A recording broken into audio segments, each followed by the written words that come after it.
The board gaming community it's an interesting place to be because you jump in, especially if this is coming from an outside source. And by outside source, I mean like maybe you're a role player or a wargamer. I jumped into board gaming just to kind of frame it, playing a lot of war games. There was a period where I was going to school, my work schedule changed. I wasn't able to make it regularly to the club, and I had a couple of hours really late at night of time to like get some gaming in. So naturally, like most war gamers, I'm like, all right, I'll catch up on my painting skills and I'll build some terrain. But I wanted to play some games. And that's where I started to jump into solo board games. Jumped in with Runebound, jumped in with a few others, and I was only going to buy one or two. I was very selective in the titles I picked. And now, I don't know, something happens and here we are and I've got tons of games. So I say that from this perspective of there were things in jumping into the board gaming hobby in the beginning where I'm like, that doesn't make sense, or I won't do that. But then as you play, you realize, like sleeving your cards, or even if you're not a completionist with poor impulse control like myself, you're looking and saying, I'm going to buy all those expansions. And you're looking and saying, well, base game is $79. That's good. But then I need the Adventurers Pack, X Pack. That's $40. Then I need Season 1 box, Season 2, Season 3. They're $50 each. Then I need the custom dice and the custom acrylic tokens. This is like every Kickstarter, right? Then next thing you know, you're in for like $500-$600. So it's interesting to see when you jump into a hobby and then as that experience grows and changes. So this leads into something that a friend of mine, we were talking about, where I'm like, yes, that's kind of me. I do that, and it makes sense. So I ask you the question, and then I'll jump in. Board games, how many copies do you have of the same game? Let's put it out there. 2 copies of a certain game? 3 copies of a certain game? Why would you need that? Why would you want that? Especially given the duality of the resources to acquire a board game. Obviously, there's going to be some sort of money involved, and we need to be smart of our responsibilities and our hobby. But also, space could be a possible question. I'm not talking about table space to play it on. I mean, like space on your shelf. So from that perspective, do you want to tie things up with 2 or 3? Now, I don't have 3 copies. Well, let me think here. No, I do not have 3 copies of a game. But I do have multiple games, 2 copies. So let's jump into the reason why. I will try to justify this, and then I'll turn it over to you guys in the comments. It's there are very few board games which are regularly in print. I mean, Settlers is still going strong. There's games that have been steadily in print with lapses here and there. A perfect example would be Talisman. Talisman has been a tremendous influence. I love the game, but it's been more or less regularly published and in circulation. I read a recent article talking about Talisman, the edition since 2008, not the Black Library edition. I mean, that was released, very limited, Games Workshop. Then they sold the license to Fantasy Flight. 800,000 copies sold. So it's been out there pretty regularly. But I would say, and agree or disagree, that's kind of a very small percentage of board games. Most board games go into production, they go into print, and then they go out of print. And I feel like, and I've noticed, that's only been accelerated even more through Kickstarter. Some Kickstarters, it's going to be Kickstarter only. You either get on now or you're not at all. Push those aside, games that are produced and funded by Kickstarter and then go into regular production, they don't seem to last as long. So this leads into this idea. There are certain titles, for whatever reason, my player personality, that I really enjoy playing so much. They're literally by the side of my gaming table here because I'm not going to put them and have them look nice on my shelf because I'm always pulling them down to play. So some of those titles, they're an important part of my gaming life.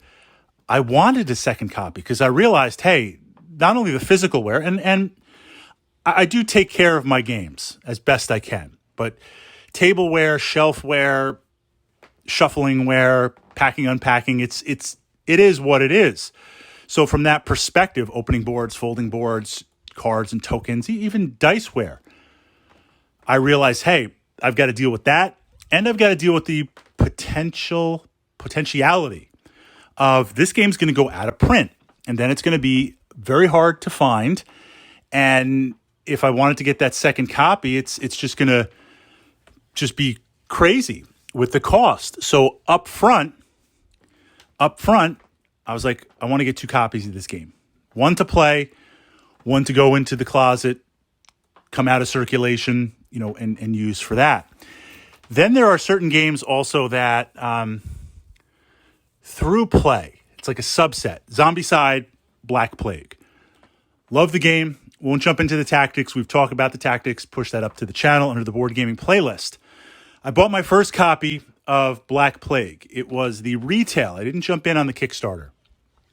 Bought most of the X packs and played it so much to the point where I said, I'm going to paint this game up. I'm going to paint it up. And what surprised me, even being a miniature wargamer, I know the real deal. I know the deal. You buy a new 40K army. I understand what that plastic is looking at. I had a friend come over a little while ago. He's jumping in with Chaos Space Marines. And I'm like, look, you got to get this stuff built first.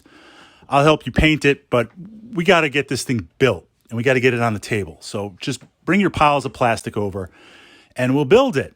And he had never built a 40K army before. I mean, he did a little bit of miniature wargaming, but it was mostly historicals, single pose, metal miniatures, lower model count, skirmish-based games. So he shows up with 70 sprues. And I'm like, dude, we've got, this is going to be a couple of weekends here. We want to do it right. And as long as we're out here, we're going to be drilling out the bolter barrels, all that type of stuff, drilling the auto gun barrels. But there is that's a lot of time to build. So I say that because I went into painting Black Plague. That's a lot of zombies. But I'm like, yeah, this will be no problem. It took a while to paint.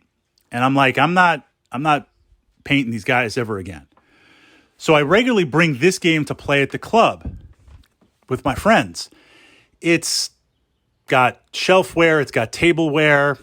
Dog ate a couple of the miniatures. We got it, but they're beat up.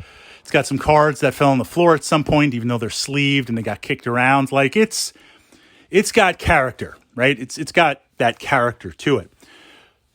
But at some point, then I said, well, I love Zombicide so much, I'm going to pick up a second copy, Black Plague. Because if it goes out of print, can't get those skeleton archers. There we go. Well, then I'm like, well, I've already got one painted copy. Let's paint up a second copy. It's like I just forgot what that first one was like. So there are examples where I have a tabletop quality painted Black Plague, which I play. And really, for me, what I'm capable of, a very well painted, that I just kind of play solo, or if I have friends over, we'll play that copy. So there are times, if you really like a game and it gets regularly played, do you want that second copy?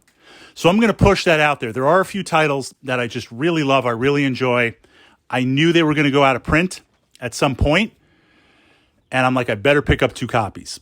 2 last examples, success and failure. I jumped in with Runebound 2nd edition. I didn't go in with all of the expansions, big box, small box, but an okay amount. I like the game so much, that's where I first started to pick up a second copy.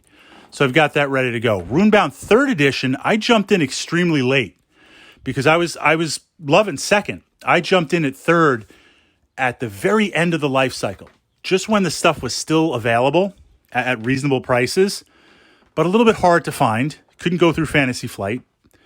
And they were just going to start discontinuing it. Like, you could see it. I was only able to pick up the 1 copy and the expansions. I would have bought second copies, second expansions. Now it's like just crazy, like $100 for a small box character pack. Like, just, I understand capitalism, but like, no. So sometimes you realize, hey, this game is going to go out of print. It's going to happen. So I'm going to turn it over to you guys. Is that crazy? Is that some crazy thought? Or are you like, Fritz, I've got like multiple copies of some games that I really enjoy because I know how this goes. It's going to go out of print. It's not going to be supported. And then I'm not paying $300-$400 for a core title or a core game. And just because a company says it's going to be in print doesn't mean it always is. And I personally feel like that timeline has been compressed and accelerated where, you're talking like maybe 2 years for a game to be regularly available. 3 years, and then it's out.